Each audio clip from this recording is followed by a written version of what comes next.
ओम नमः शिवाय। हर हर महादेव। भाद्रपद मास का सोमवार एक ऐसा पवित्र दिन जब भोलेनाथ अपने भक्तों की पुकार सुनते हैं, उनके संकट हरते हैं और जीवन को नई दिशा देते हैं। सावन के बाद जब भादो मास आता है तो शिव की उपासना का यह स्वरूप और भी फलदायी माना जाता है। विशेषकर सोमवार का व्रत जब श्रद्धा से किया जाए तो मनोकामनाएं पूर्ण होती हैं, विवाह में आ रही बाधाएं दूर होती हैं और संतान, स्वास्थ्य, धन संपत्ति की प्राप्ति होती है। आज की कथा एक ऐसी स्त्री की है जो कठिन परिस्थितियों में भी भगवान शिव पर विश्वास नहीं छोड़ती और अंत में पाती है महादेव की ऐसी कृपा जिससे उसका जीवन ही नहीं, उसका कुल भी धन्य हो जाता है। ये केवल एक कथा नहीं, ये आस्था, धैर्य और भगवान शिव की अनंत कृपा का जीवंत प्रमाण है। तो आइए भक्ति भाव से भरकर श्रवण करें भाद्रपद सोमवार व्रत की पावन कथा और अनुभव करें महादेव की महिमा।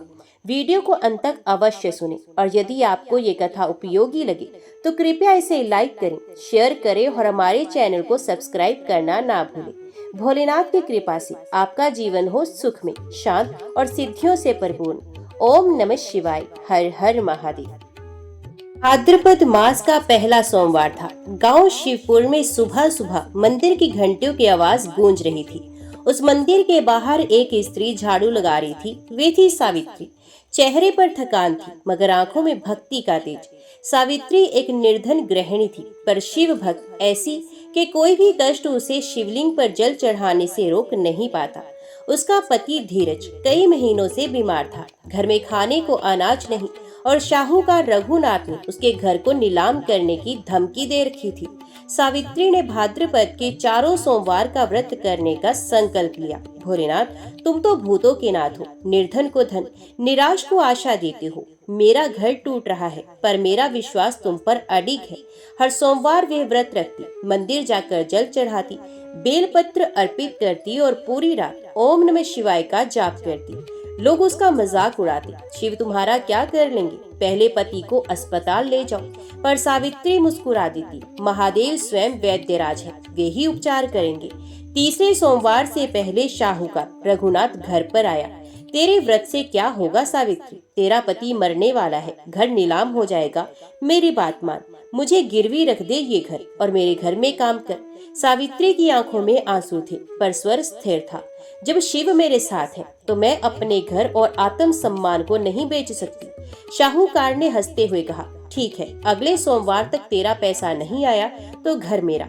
चौथे सोमवार की रात सावित्री मंदिर में जागरण कर रही थी। बेलपत्र चढ़ाते हुए वे बेहोश होकर गिर पड़ी। तभी एक अद्भुत प्रकाश मंदिर में फैल गया। पुजारी वासुदेव ने देखा, शिवलिंग से धुआं निकल रहा है और एक दिव्य ज्योति सावित्री के ऊपर पड़ रही है। सभी ग्रामवासी एकत्रित हुए। सावित्री उठी और उसकी आंखों से अश्रु बह रहे थे। मैंने उन्हें देखा, महादेव स्वयं। वे मुस्कुरा रहे थे और बोले, अब चिंता मत कर कन्या, तेरा संकल्प सफल हुआ। उसी क्षण एक अजनबी वैद्य गांव में आया और धीरज को देख बोला, इनका इलाज मुझे सौंप दो। 4 दिन में धीरज पूरी तरह स्वस्थ हो गया। सावित्री और धीरज जैसे ही घर लौटे, दरवाजे पर एक बैलगाड़ी रुकी।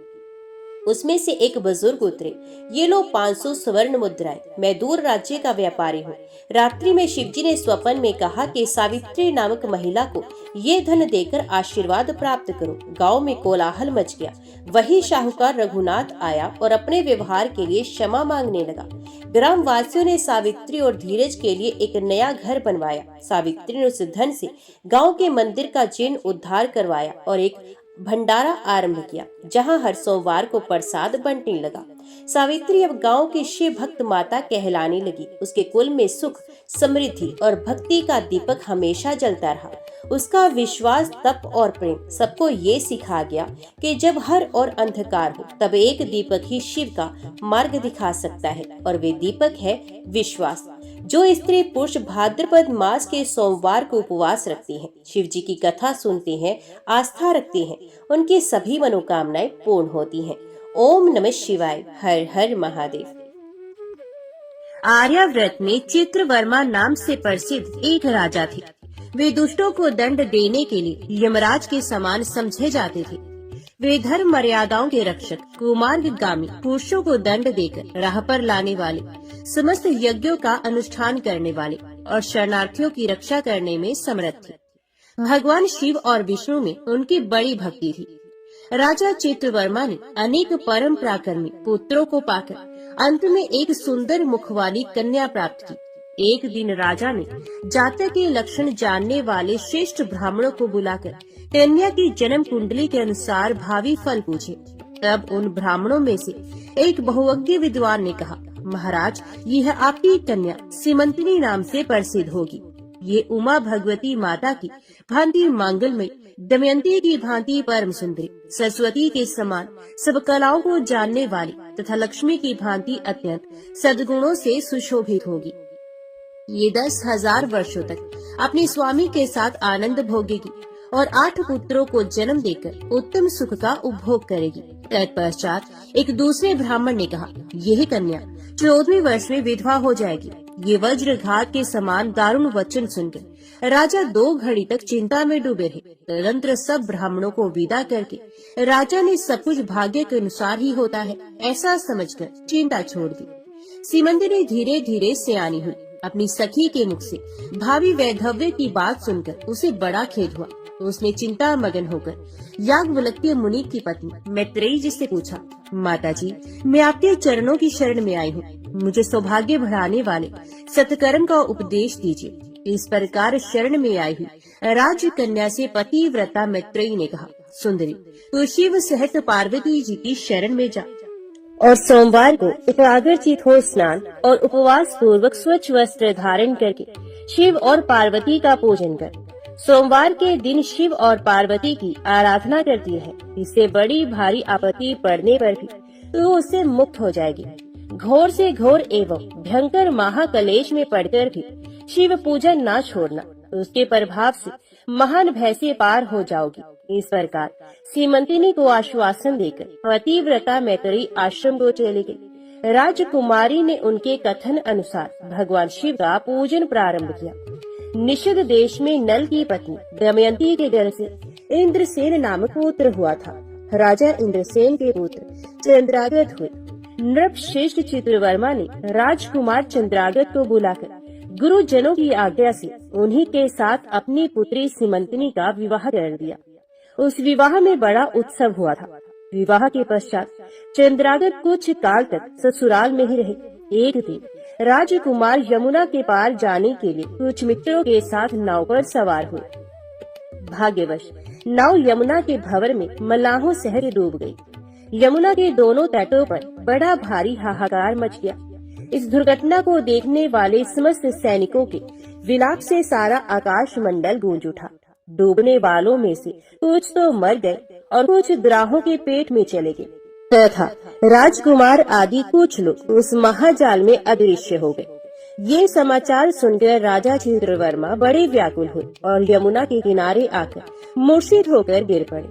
सीमंतिनी ने भी जब ये समाचार सुना तब वह अचेत होकर धरती पर गिर पड़ी। राजा इंद्रसेन भी अपने पुत्र के डूबने का समाचार पाकर रानियों सहित बहुत दुखी हुए और शुद्ध बुद्ध खोकर गिर पड़े। तदंतर बड़े बूढ़ों के समझाने पर राजा चित्रवर्मा धीरे धीरे नगर में आए और उन्होंने अपनी पुत्री को धीरज बंधाया। राजा चित्रवर्मा ने जल में डूबे हुए अपने दामाद का औधर देह कृत्य वहां आए हुए उनके बंधु बांधवों से करवाया। पतिव्रता सीमंतिनी ने चिता में बैठकर पतिलोक में जाने का विचार किया, किंतु उसके पिता ने स्नेहवश उसे रोक लिया। तब वे विधवा जीवन व्यतीत करने लगी। मुनि पत्नी मैत्रेयी ने जिस शुभ सोमवार व्रत का उपदेश दिया था, उसे सदाचार परायणा सीमंतिनी ने विधवा होने पर भी नहीं छोड़ा। इस प्रकार 14वें वर्ष की आयु में अत्यंत दारुण दुख पाकर वे भगवान शिव के चरणार बिंदों का चिंतन करने लगी। शिव की आराधना करते करते उसके 3 वर्ष व्यतीत हो गए। उधर पुत्र शोक से उन्मत्त हुए राजा इंद्रसेन को बलपूर्वक दबाकर उनके भाइयों ने सारा राज्य छीन लिया और उन्हें पत्नी सहित पकड़कर कारागृह में डाल दिया।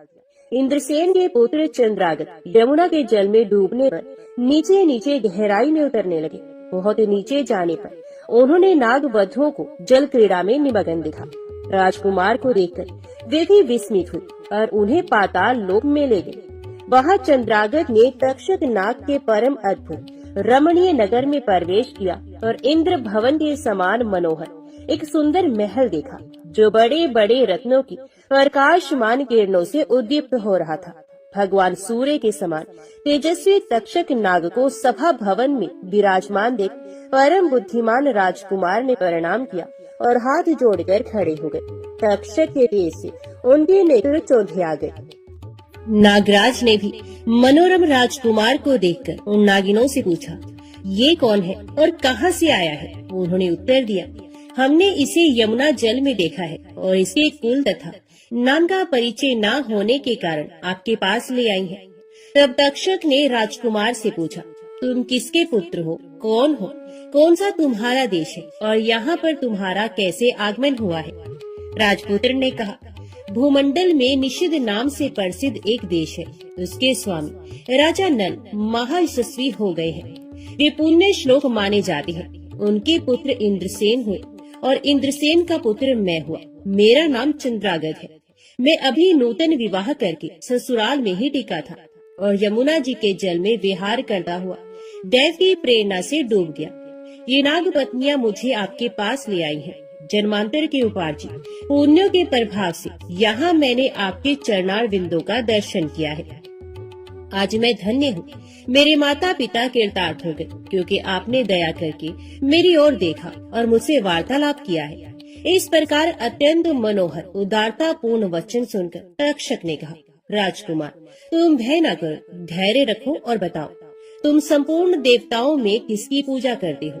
राजकुमार ने कहा, जो संपूर्ण देवों में महादेव कहे जाते हैं उन्हीं विश्वात्मा उमापति भगवान शिव की मैं पूजा करता हूँ, जो विधाता के भी विधाता, कारणों के भी कारण और तेजों में सर्वोत्कृष्ट तेज है।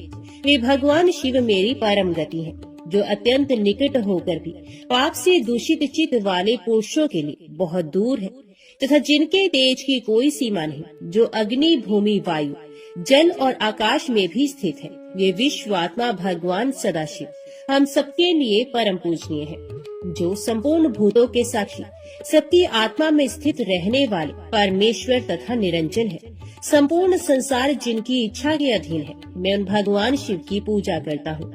ज्ञानी पुरुष जिन्हें एक आदि और पुराण पुरुष कहते हैं, गुणों के भेद से जिनमें भिन्नता की प्रतीति होती है, जिन्हें कोई तो क्षेत्रज्ञ, कोई तुरैय और कोई कूटस्थ कहते हैं, ये भगवान शिव मेरे परम आश्रय है, जो चैतन्य में अचिंत्य तत्व है, जिनके तेज का कहीं अंत नहीं।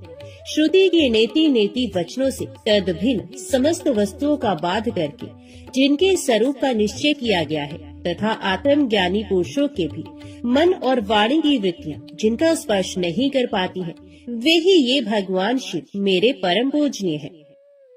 जिनका प्रसाद पाकर साधु पुरुष अत्यंत उज्जवल इंद्रपद की भी अभिलाषा नहीं रखते तथा कर्मों की अर्गला और काल चक्र को लांघकर निर्भय होकर विचरते हैं, वे भगवान शिव मेरी परम गति है। जिनकी स्मृति चांडाल की योनि में जन्म पाने वाले मनुष्यों के भी समस्त पाप रूपी रोगों का नाश करती है तथा जिनका संपूर्ण रूप श्रुतियों के लिए भी ढूंढने योग्य है, उन्हीं भगवान शिव के उद्देश्य से मैं सदैव पूजा करता हूँ।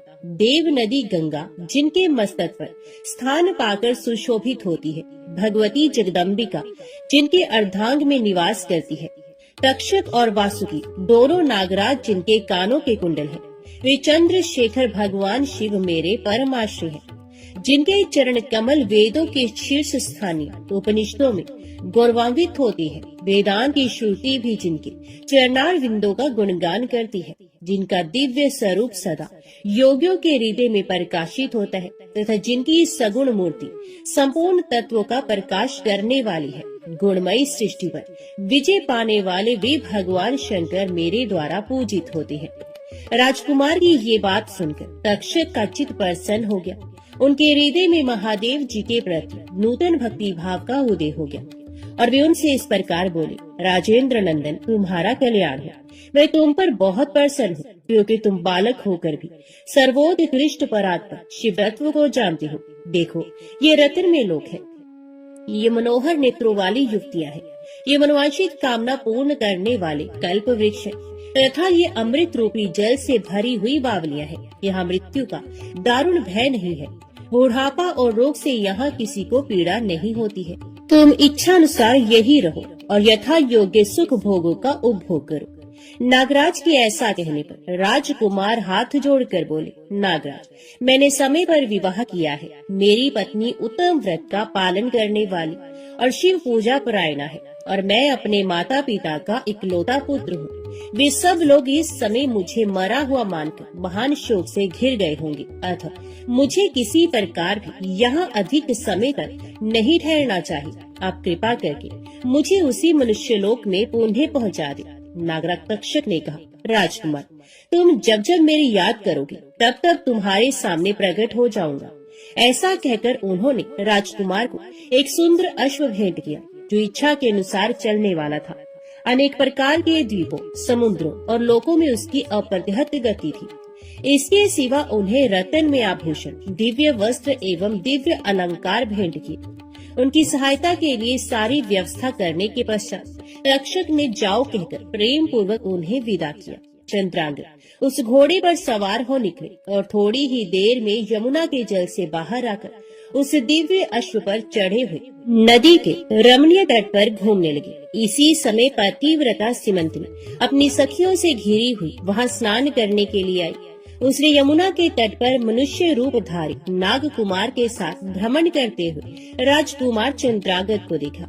दिव्य अश्व पर आरूढ़ हुए अपूर्व आकार वाले उन राजकुमार को देखकर वे उन्हीं की ओर दृष्टि लगाए खड़ी हो गई। उसे देखकर चंद्रांगद ने भी मन ही मन विचार किया, जान पड़ता है इसे मैंने पहले कभी देखा है। तत्पश्चात वे घोड़े से उतरकर नदी के किनारे आ बैठे और उस सुंदरी को बुलाकर समीप बैठाकर पूछा, तुम कौन हो, किसकी स्त्री और किसकी कन्या हो? सीमंतनी लज्जावश स्वयं कुछ बोल न सकी। तब उसकी सखी ने सब बातें बताई। इसका नाम सीमंतनी है।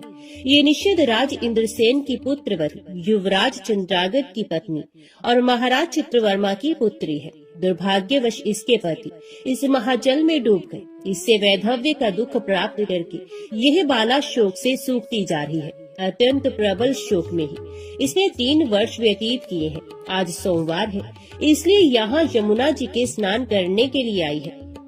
इसके ससुर का राज्य भी शत्रु ने छीन लिया है, बल पूर्वक उस पर अधिकार जमा लिया है और वे महाराज अपनी पत्नी के साथ उनकी कैद में पड़े हैं। ये सब होने पर भी ये निर्मल अंतकरण वाली सदाचार परायणा राजकुमारी प्रति सोमवार को अत्यंत भक्ति भाव के साथ पार्वती सहित महादेव जी की पूजा करती है। उत्तम व्रत का पालन करने वाली सीमंतनी ने अपनी सखी के मुख से सब बातें कहलवाकर स्वयं ही राजकुमार से पूछा, आप कौन हैं? आपके पार्श्ववर्ती ये दोनों पुरुष कौन हैं? आपने मेरे वृत्तांत को एक स्नेही की भांति क्यों पूछा है? महाबाहो, मुझे ऐसा जान पड़ता है कि ये पहले मैंने आपको कहीं देखा है। आप मुझे स्वजन की भांति प्रतीत होते हैं। इतना कहकर राजकुमारी सीमंतनी नेत्रों से आंसू की धारा बहाती हुई बहुत देर तक फूट फूट कर रोती रही और मूर्छित होकर पृथ्वी पर गिर पड़ी। अपनी प्रियतमा के शोक का कारण सुनकर चंद्रांगद भी शोक से व्याकुल हो 2 घड़ी तक चुपचाप बैठे रहे। तदंतर सीमंतनी उठकर राजकुमार की ओर बारंबार निहारने लगी। उसने पहले देखे हुए अंग चिन्हों, स्वर आदि लक्षणों, अवस्था के प्रमाण तथा रूप रंग आदि की परीक्षा करके ये निश्चय किया कि ये अवश्य ही मेरे पति है, क्योंकि मेरा हृदय प्रेम से अधीर होकर इन्हीं में अनुरक्त हुआ है। परंतु क्या मुझ अभागिनी को अपने मरे हुए पति का दर्शन हो सकता है? ये स्वप्न है या भ्रम? अथवा मुनि पत्नी मैत्रेयी ने जो मुझे ये कहा था कि तुम भारी से भारी विपत्ति में पड़ने पर भी इस व्रत का पालन करती रहना, उसी का तो ये फल नहीं है। एक श्रेष्ठ ब्राह्मण ने मेरा 10,000 वर्षों का सौभाग्य बतलाया था। उन ब्राह्मण देवता का ये वचन अवश्य सत्य होगा, ये ईश्वर के बिना कौन जान सकता है। इधर प्रतिदिन मुझे मंगल सूचक शुभ शगुन दिखाई देते हैं। पार्वती देवी के प्राणनाथ भगवान शिव के प्रसन्न होने पर देहधारियों के लिए कौन सी वस्तु दुर्लभ हो सकती है? इस प्रकार भांति भांति से विचार करके उसका संदेह दूर हुआ। तब लज्जा से उसने अपना मुख नीचे की ओर कर लिया। उस समय राजकुमार ने कहा, भद्रे, मैं तुम्हारे पति के शोक संतप्त माता पिता से ये समाचार बतलाने के लिए जा रहा हूँ। तुम्हारा कल्याण हो, तुम्हारे पति तुमसे शीघ्र ही मिलेंगे। यो कहकर राजकुमार घोड़े पर सवार हो और अपने दोनों सहायकों के साथ शीघ्र ही अपने राज्य में पहुँचे। वहाँ नागरोद्यान के समीप स्थित होकर उन्होंने नागराज के पुत्र को राज सिंहासन पर अधिकार जमाए बैठे हुए बंधुओं के समीप भेजा। नागकुमार ने शीघ्र जाकर उन सब से कहा, तुम सब लोग महाराज इंद्रसेन को अविलंब कारागृह से मुक्त करो और सिंहासन छोड़कर हट जाओ। महाराज के पुत्र चंद्रागत पाताल लोक से लौटकर यहाँ आए हैं। तुम आनाकानी ना करो, नहीं तो चंद्रागत के बाण तुम्हारे प्राण हर लेंगे। फिर यमुना जी के जल में डूबकर नागराज तक्षक के घर जा पहुँचे थे। वहाँ से उनकी सहायता पाकर पुण्य इस लोक में लौटे हैं।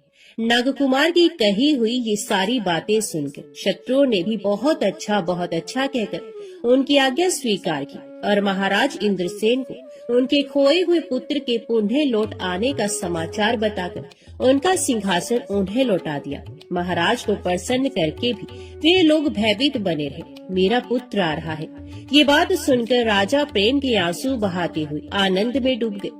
यही दशा महारानी की भी थी। तदंतर सब नागरिक, वृद्ध, मंत्री और पुरोहित आगे जाकर चंद्रागत से मिले और उन्हें हृदय से लगाकर महाराज के समीप ले आए। अपने भवन में प्रवेश करके अश्रु वर्षा करते हुए राजकुमार ने माता पिता के चरणों में प्रणाम किया। चरणों में पड़े हुए पुत्र को उठाकर राजा ने अश्रु सिक्त हृदय से लगा लिया। विक्रमश सब माताओं को प्रणाम करके उनका आशीर्वाद लेकर राजकुमार पुरवासियों से मिले और उन्होंने सबको यथा योग्य सम्मान दिया। उन्होंने सबके साथ राजसभा में बैठकर अपना सब वृतांत पिता से निवेदन किया और नागराज तक्षक से मित्रता होने की भी बात बताई। राजकुमार का चित्र देख और सुनकर राजा इंद्रसेन हर्ष से विवल हो गए। उन्होंने अपने मन में यही माना कि मेरी पुत्र वधू ने भगवान महेश्वर की आराधना करके इस अनुपम सौभाग्य का अर्जन किया है। निषदराज ने ये मंगलमय वार्ता दूतों के द्वारा महाराज चित्रवर्मा को भी कहला दी। ये अमृतमय वार्ता सुनकर महाराज चित्रवर्मा आनंद से विवल हो गए और बड़े वेग से उठकर उन्होंने संदेश वाहकों को उपहार में बहुत धन दिया।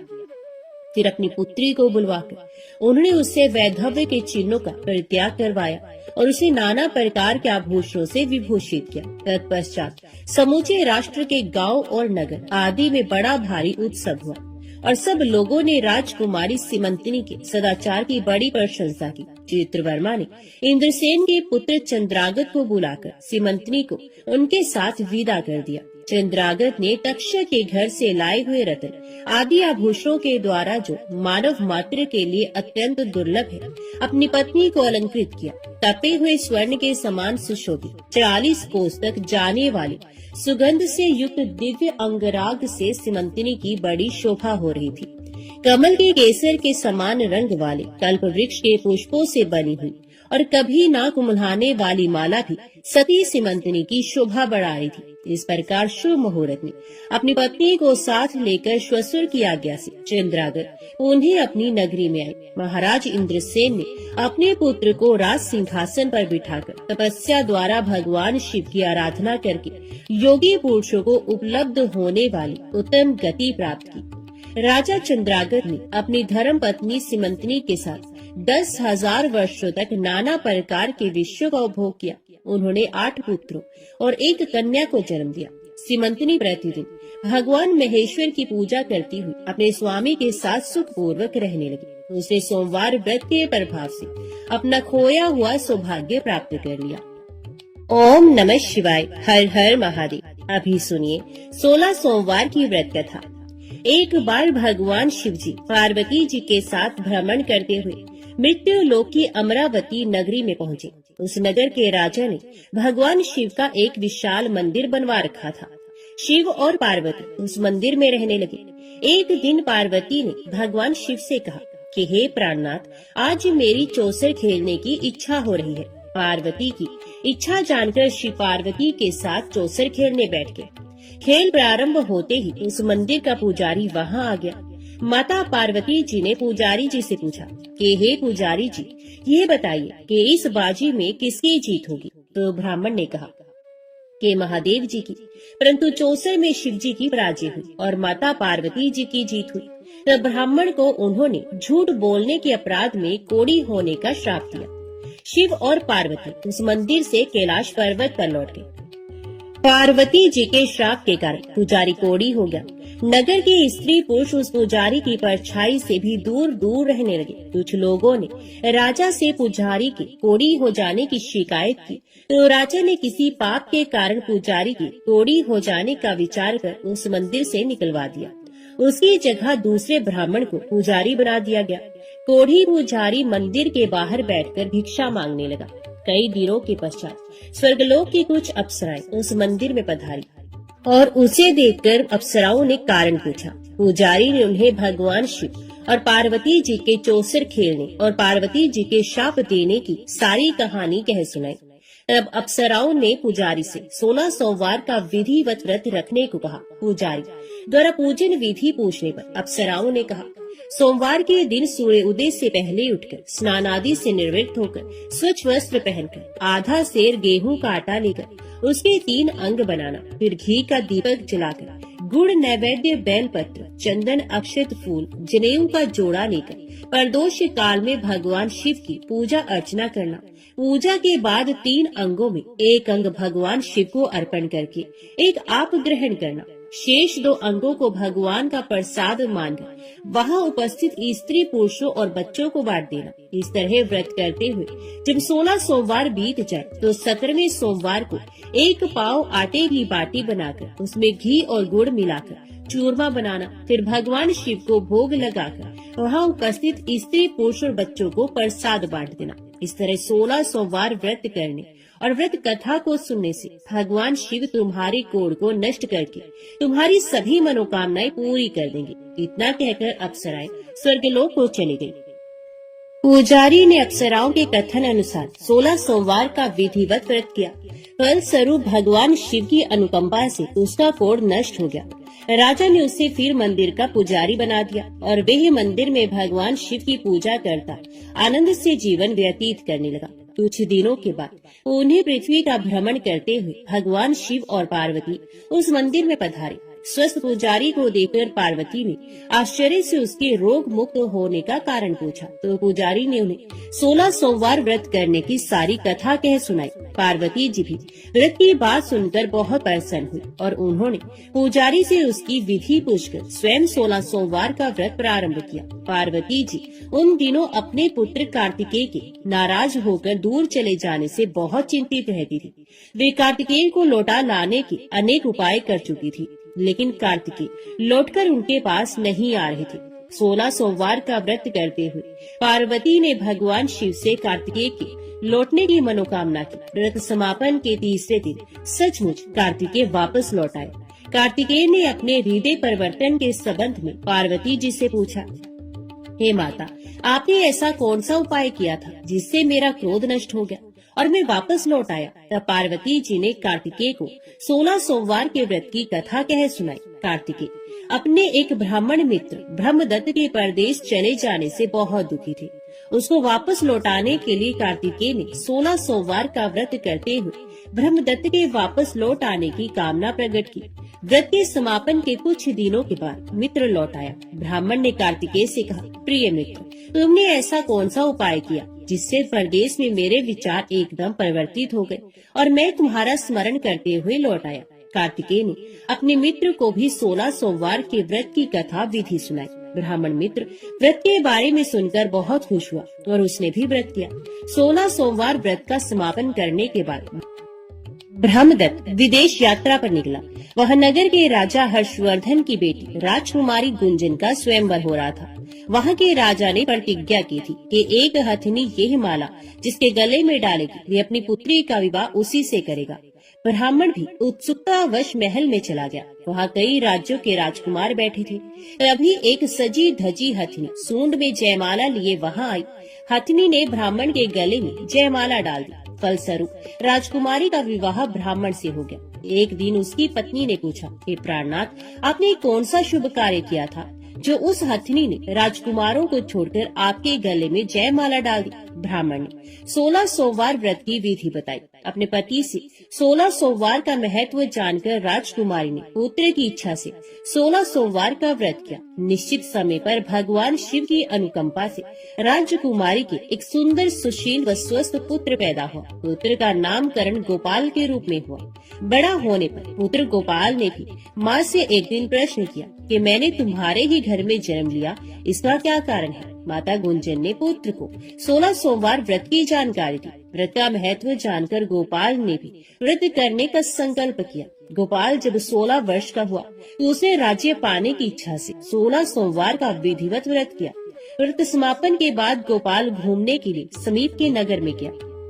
वहाँ के वृद्ध राजा ने गोपाल को पसंद किया और बहुत धूमधाम से अपनी पुत्री राजकुमारी मंगला का विवाह गोपाल के साथ कर दिया। 16 सोमवार के व्रत करने से गोपाल महल में पहुंचकर आनंद से रहने लगा। 2 वर्ष बाद वृद्ध राजा का निधन हो गया तो गोपाल को उस नगर का राजा बना दिया गया। इस तरह 16 सोमवार व्रत करने से गोपाल की राज्य पाने की इच्छा पूर्ण हुई। राजा बनने के बाद भी विधिवत 16 सोमवार का व्रत करता रहा। व्रत के समापन पर 17वें सोमवार को गोपाल ने अपनी पत्नी मंगला से कहा कि व्रत की सारी सामग्री लेकर वे समीप के शिव मंदिर में पहुँचे। पति की आज्ञा का उल्लंघन करके सेवकों द्वारा पूजा की सामग्री मंदिर में भेज दी। स्वयं मंदिर नहीं गई। जब राजा ने भगवान शिव की पूजा पूरी की तो आकाशवाणी हुई, हे राजन, तेरी रानी ने 16 सोमवार व्रत का अनादर किया है, सो रानी को महल से निकाल दे, नहीं तो तेरा सब वैभव नष्ट हो जाएगा। आकाशवाणी सुनकर उसने तुरंत महल में पहुंचकर अपने सैनिकों को आदेश दिया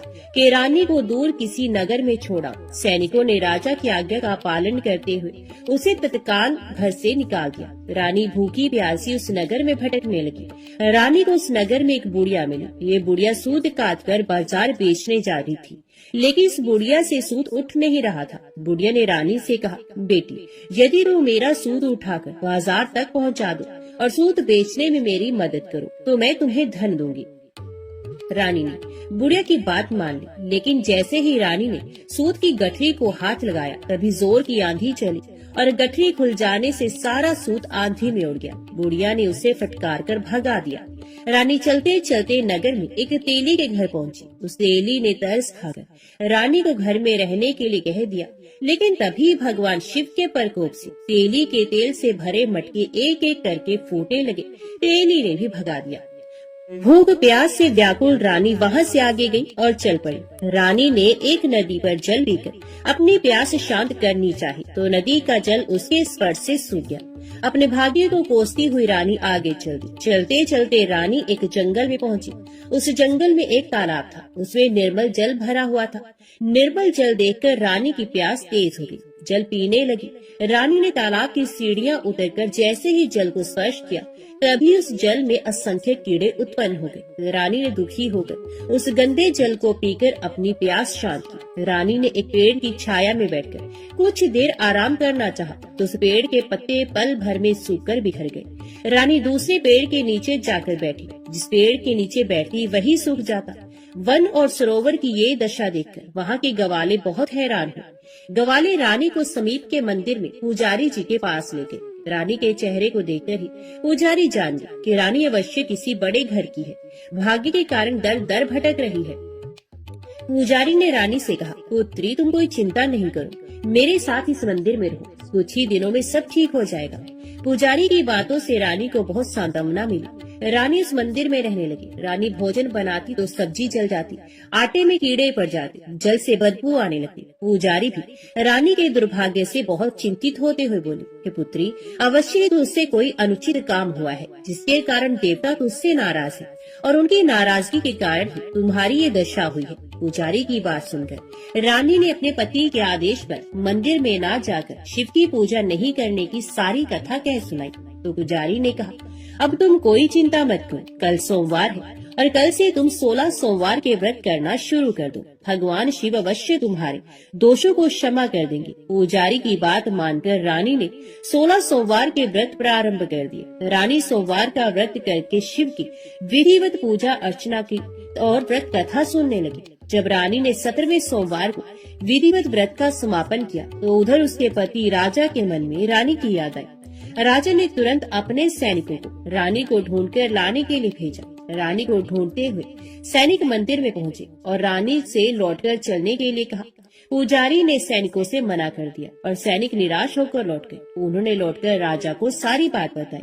राजा स्वयं उस मंदिर में पुजारी के पास पहुंचे और रानी को महल से निकाल देने के कारण पुजारी जी से क्षमा मांगी। पुजारी जी ने राजा से कहा, ये सब भगवान शिव के प्रकोप के कारण हुआ है। इतना कहकर रानी को विदा किया। राजा के साथ रानी महल में पहुंची। महल में बहुत खुशियां मनाई गई। पूरे नगर को सजाया गया। राजा ने ब्राह्मणों को अन्न, वस्त्र और धन का दान किया। नगर में निर्धनों को वस्त्र बांटे गए। रानी 16 सोमवार का व्रत करते हुए महल में आनंद पूर्वक रहने लगी।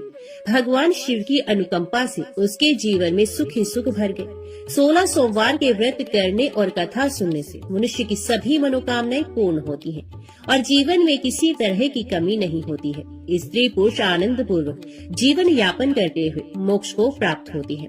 ओम नमः शिवाय। हर हर महादेव। दक्षिण के किसी जंगली प्रदेश में रहने वाली एक शिकारी जाति का सरदार नाग था।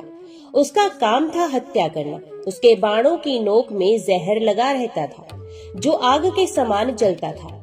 धनुष बाण चलाने में वे अत्यंत चतुर था। क्रोधोमद सिंह के समान वे बली था। उसकी पत्नी का नाम तत्ता था। वे भी सिंहनी के ही समान डरावनी थी। वे उजले शंखों और सिंह के दांतों की माला पहनती थी।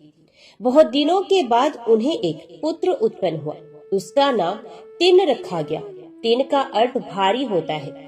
अपने लड़के को गोद में उठाने पर नाग को वे भारी लगा, इसलिए उसका नाम उसने तिन रख दिया। तिन 16 वर्ष की उम्र में ही धनुष बाण, भाला, तोमर और वीरों के योग्य दूसरे अस्त्र शस्त्र चलाने में बहुत निपुण हो गया। नाग को बुढ़ापा आता हुआ मालूम हुआ। उसने तिन को अपनी जाति का सरदार बना दिया। तिन नियम अनुसार पहल आखेट को निकला। बहुत से जानवर मारने के बाद उसने घने जंगल में एक सुअर का शिकार किया। वहीं उसके 2 नौकर नाण और काट उससे आ मिले। उन्होंने सुअर को उठा लिया और बढ़ चले। रास्ते में उनको जोरों की भूख लगी। तिन ने पूछा, यह मीठा पानी कहाँ मिलेगा? तुम्हें कुछ पता है? तो नाण बोला, उस विशाल शाल वृक्ष के उस पार एक पहाड़ी है और उसी के नीचे स्वर्णा नदी बहती है। तिन ने कहा, चलो तो वहीं चलते हैं। तीनों चल पड़े। वहां पहुंचने पर तिन ने पहाड़ी पर चढ़ने की इच्छा जताई। नाण ने भी जोर दिया, हाँ, ये पहाड़ बहुत ही रमणीक है। शिखर पर एक मंदिर है जिसमें भगवान जटाजूटधारी की मूर्ति है। आप उनकी पूजा कर सकते हैं। पहाड़ पर चढ़ते चढ़ते तिन की भूख प्यास गायब हो गई। उसे ऐसा मालूम होने लगा मानो सर पर से कोई भार उतरा जाता हो। उसे एक प्रकार का अनवृच्छनीय आनंद मिलने लगा। उसके भीतर कोई नई ही अभिलाषा उत्पन्न हो गई। वह बोला, नान, तुम्ही ने तो कहा है कि ऊपर भगवान जटाजूटधारी का मंदिर है। चलो उनके दर्शन कराएं। वे शिखर पर चढ़कर मंदिर के सामने पहुंचे। देव प्रतिमा को देखते ही भावुक हृदय तिन ने लपक कर उसे प्रेम लिंगन में बांध लिया। उसके आनंद का पार नहीं रहा। उसकी आंखों से अजस्त्र अश्रुधारा बहने लगी। वे कहने लगा, प्यारे भगवान, क्या तुम यहाँ अकेले ही जंगल में जंगली जंतुओं के बीच में रहते हो? यहाँ तुम्हारा कोई मित्र नहीं है। भक्ति से उसका हृदय गदगद हो गया। उसकी इस समाधिस्थ अवस्था में धनुष सर्ग कर गिर गया। मूर्ति के सर पर कुछ हरे पत्ते, जंगली फूल और शीतल जल देखकर वे दुखी हो गया और कहने लगा, किस नराधम ने मेरे स्वामी के सर पर ये चीजें रखी हैं? नान ने जवाब दिया, आपके पूज्य पिता के साथ मैं यहाँ बहुत बार आया हूँ। हमने एक ब्राह्मण को ये करते देखा था। उसने देवता के सर पर ठंडा पानी डाल दिया और फूल पत्तियां रख दी। फिर वे खूब उसी तरह बड़बड़ाता रहा जैसे कि हम ढोल पीट पीट कर देवता के सामने किया करते हैं। उसने आज भी जरूर यही किया होगा। तिन को भी पूजा करने की बड़ी प्रबल इच्छा थी, किंतु ढंग नहीं मालूम होने से उसने सोचा कि मैं भी क्यों ना इसी तरह भूखे भगवान को मांस लाकर खिलाऊं। तिन मंदिर से रवाना हुआ, मगर तुरंत ही लौट आया। वे बार बार जाने की कोशिश करता था, किंतु इस नई निधि को छोड़ने की इच्छा न होने से लौट आता था। उसकी हालत उसी गाय जैसी हो गई जो अपने पहले बछड़े को नहीं छोड़ना चाहती। उसने सरलता से कहा, प्यारे मालिक, मैं जाकर तेरे लिए अपने हाथों मांस पकाकर लाऊंगा। तुझे यूं अकेला और असहाय छोड़ने को जी नहीं चाहता, किंतु तुझे भूख लग रही है और जाकर तेरे खाने के लिए कुछ लाना ही होगा। आंखों में आंसू भरे आते हैं। यो वे जंगली शिकारी मंदिर से चला। नान उसके पीछे पीछे चला। पहाड़ी के नीचे आने पर उसने दूसरे नौकर को सारी कथा कह सुनाई। ये भी कहा कि मालिक ने मूर्ति का आलिंगन किया था, उसे देर तक नहीं छोड़ा और अब देवता के लिए पका हुआ मांस ले जाने को आए हैं। नौकर रोने लगे, हमारा तो सर्वनाश हो गया, सरदार पागल हो गया। टिन ने उनके रोने की जरा भी परवाह न की। उसने पकाया, फिर उसे चखकर देखा कि ठीक ठीक पका तो है, स्वाद ठीक है, और संतोष हो जाने पर पहाड़ पर ले जाने के लिए उसे शाल के पत्ते में लपेट कर रख लिया। नौकरों ने मन ही मन कहा, पगला कर क्या रहा है, पका हुआ मांस मुंह में डालकर चखता है और इतना भूखा होने पर भी उसे बिना खाए ही पत्ते पर रख देता है। अपनी भूख प्यास की तो कोई बात ही नहीं करता, हमें भी मांस देने का नाम नहीं लेता। अपने देवता के लिए थोड़ा सा चुनकर बाकी फेंक देता है। इसका सर फर गया है, अब अच्छा नहीं हो सकता। खैर चलो, इसके बाप से ये बात कह देती है। दोनों नौकर उसे छोड़कर चले गए। टिन ने ना तो उनकी बात सुनी और ना उनका जाना ही उसे मालूम हुआ। वे तो अपने ही काम में मगन था। अभिषेक के लिए उसने अपने मुंह में ताजा पानी भर लिया, क्योंकि उसके पास कोई बर्तन नहीं था। चढ़ाने के लिए अपने बालों में उसने कुछ जंगली सुगंधित फूल खोस लिए। एक हाथ में उसने मांस लिया और दूसरे में आत्म रक्षा के लिए तीर, धनुष, और वे दोपहर की कड़कड़ाती धूप में पहाड़ पर चढ़कर जाने लगा। ये सोचकर कि देवता भूखे होंगे, वे और भी तेजी से चलने लगा।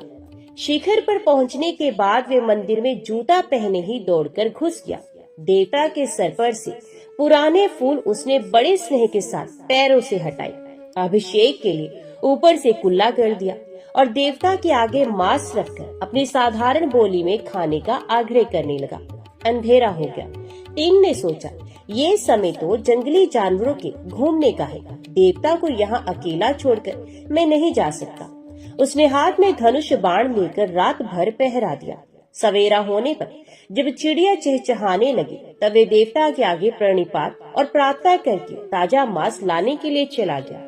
वे ब्राह्मण पुजारी जो पूजा किया करता था, नियम अनुसार प्रातः काल आया। मंदिर में जूतों और कुत्ते के पैरों की छाप देखकर तथा चारों ओर हाड़ मांस छितराया हुआ देखकर वे बहुत ही घबराया। विलाप करने लगा, हाय भगवान, अब मैं क्या करूं? किसी जंगली शिकारी ने मंदिर भ्रष्ट कर दिया है। लाचार उसने झाड़ बुहार कर साफ किया। मांस के टुकड़े कहीं पैरों से छू ना जाए, इसलिए उसे बड़ी कठिनता से इधर उधर चलना पड़ता था। फिर भी नदी में से स्नान करके आया और मंदिर की संपूर्ण शुद्धि की। आंखों में आंसू भरकर देवता के आगे प्रणिपात करने लगा। फिर उठकर उसने वेद ऋचाओं से परम पुरुष परमात्मा की स्तुति की। पूजा समाप्त करके वे अपने तपोवन को लौट गया। टिन ने कई जानवर मारे और पिछले दिन के समान चुनकर मांस पकाया और चख चख कर अच्छे अच्छे टुकड़े अलग रख दिए। उसने कई अच्छे ताजे मधु के छत्ते इकट्ठे किए, उनका मधु मांस में निचोड़ा। फिर वे मुंह में पानी भरकर बालों में फूल खोसकर एक हाथ में मांस लिए हुए और दूसरे में धनुष बाण लेकर पहाड़ पर चढ़ा। ज्यों-ज्यों मंदिर निकट आता जाता था, उसकी आतुरता भी बढ़ती जाती थी। वे बड़े बड़े डग भरता चला। उसने देवता के सर पर से फूल पत्ते पैर से ठेलकर साफ किए, कुल्ला करके अभिषेक कराया और ये कहते हुए कि मांस का उपहार सामने रखा। देवता, कल से आज का मांस मीठा है, कल तो केवल सुअर का मांस था, आज तो बहुत से स्वादिष्ट जानवरों के मांस चखकर और उसकी खूब स्वादिष्ट चुनकर लाया हूँ। उसमें मधु भी निचोड़ा है। इस तरह टिन के 5 दिन भर शिकार करके देवता के लिए मांस इकट्ठा करने और रात भर पहरा देने में बीते। उसे आप खाने पीने की सुध ही न रही। टिन के चले जाने के बाद प्रतिदिन ब्राह्मण पंडित आते और रात के इस भ्रष्टाचार पर विलाप करते, मंदिर धोकर साफ करते, नदी स्नान करके शुद्धि करते और पूजा पाठ करके अपने स्थान पर लौट जाते। जब इतने दिनों तक टिन नहीं लौटा, तब उसके सभी संबंधी और माता पिता निराश हो गए। ब्राह्मण पुजारी रोज ही हार्दिक प्रार्थना करते, हे प्रभु मेरे पाप क्षमा करो, ऐसा भ्रष्टाचार रोको। एक रात स्वप्न में परमेश्वर उनके सामने आकर बोले, मित्र तुम मेरे इस प्रिय शिकारी भक्त को नहीं जानते। ये मत समझो कि वे निरा शिकारी ही है, वे तो बिल्कुल ही प्रेम में है। वे मेरे सिवा और कुछ जानता ही नहीं। वे जो कुछ करता है मुझको प्रसन्न करने के लिए करता है। जब वह अपने जूते की नोक से मेरे सर पर से सूखे फूल हटाता है, तब उसका स्पर्श मुझे प्रिय पुत्र कुमार देव के आलिंगन से भी अधिक प्रिय लगता है। जब मुझ पर वे प्रेम और भक्ति से कुल्ला करता है, तब वे कुल्ले का ही पानी मुझे गंगा जल से भी अधिक पवित्र जान पड़ता है। वे अनपढ़ मूर्ख सच्चे स्वाभाविक प्रेम और भक्ति से जो फूल और बालों में से निकाल कर मुझ पर चढ़ाता है, वे मुझे स्वर्ग में देवताओं के भी चढ़ाए फूलों से अधिक प्रिय लगते हैं। और अपनी मातृभाषा में वे आनंद और भक्ति से भरकर जो थोड़े से शब्द कहकर मेरे सिवा सारी दुनिया का भान भूलकर मुझे प्रसाद पाने को कहता है, वे शब्द मेरे कानों में ऋषि मुनियों के वेद पाठ से कहीं अधिक मीठे लगते हैं। यदि उसकी भक्ति का महत्व देखना हो तो कल आकर मेरे पीछे खड़े हो जाना। इस आदेश के बाद पुजारी को रात भर नींद नहीं आई। प्रातः काल वे नियम अनुसार मंदिर में पहुंचा और पूजा पाठ समाप्त करके मूर्ति के पीछे जाकर छिप गया। दिन की पूजा का वे छठा दिन था और दिनों से आज उसे कुछ देर हो गई थी, इसलिए वे पैर बढ़ाता आया। रास्ते में उसे अपशगुन हुई। वे सोचने लगा, कहीं खून गिरना चाहिए, कहीं देवता को कुछ हुआ तो नहीं, इसलिए वह दौड़ा। अपने असुगुण को पूरा होते देखकर उसके शोक का पार न रहा। हाय, देवका को कितना कष्ट हो रहा था, क्योंकि उनकी दाहिनी आंख से खून की अविरल धारा बह रही थी। तीन ये दुखद दृश्य नहीं देख सका। वे रोने विलाप करने लगा, जमीन पर लौटने लगा, फिर उठा। उठकर भगवान की आंख से खून पोंछ दिया, परंतु तो भी खून का बहना रुका नहीं। वे फिर दुख आतुर होकर गिर पड़ा। तेन बिल्कुल ही घबरा गया। उसका चित्त अत्यंत दुखी हो गया। वे समझता नहीं था कि क्या करना चाहिए। थोड़ी देर के बाद वे उठा और तीर धनुष लेकर उस आदमी या जानवर को मारने निकला जिसने देवता की ये दुर्दशा की हो, परंतु उसे कहीं कोई प्राणी दिखाई नहीं पड़ा। वे लौट आया और मूर्ति को छाती से लगा करके विलाप करने लगा, हाय मैं महापापी हूँ, रास्ते के सभी अपशगुन सच्चे हुए हैं। भगवत पिता मेरे प्यारे, तुम्हें क्या हुआ है, मैं तुम्हें क्या सहायता दूं? तब उसे कुछ जड़ी बूटियों की याद आई जिन्हें उसके जाति के लोग घावों पर लगाते थे। वे दौड़ा और जब लौटा तो जड़ी बूटियों का एक गट्ठर लेकर उन्हें उसने देवता की आंख में एक एक करके निचोड़ दिया, पर इससे कुछ भी लाभ नहीं हुआ। उस समय उसे शिकारियों की कहावत याद आई कि मांस मांस से ही अच्छा होता है। ये ख्याल आते ही उसके मन में आनंद की नई ही उमंग खेलने लगी। उसने देर न की, एक तेज बाण की नोक से अपनी दाहिनी आंख निकाल डाली और भगवान की आंख पर धीरे से धरकर उसे दबाया और आश्चर्य कि इसे तुरंत खून का बहना बंद हो गया। वे आनंद से नाच उठा, ताल ठोक ठोक कर आनंद में ही नाचने लगा।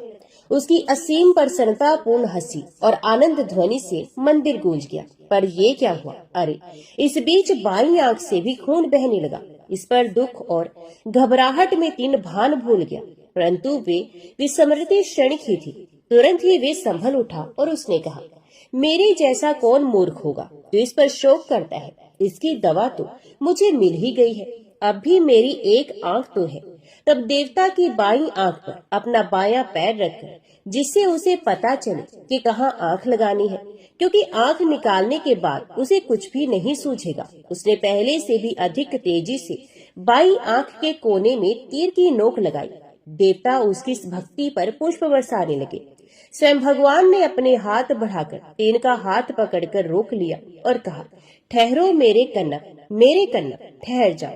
कन का अर्थ आंख होता है और अप का अर्थ वत्स होता है, तो भगवान ने उसका एक नया नाम रख दिया जो कि है कन्नप।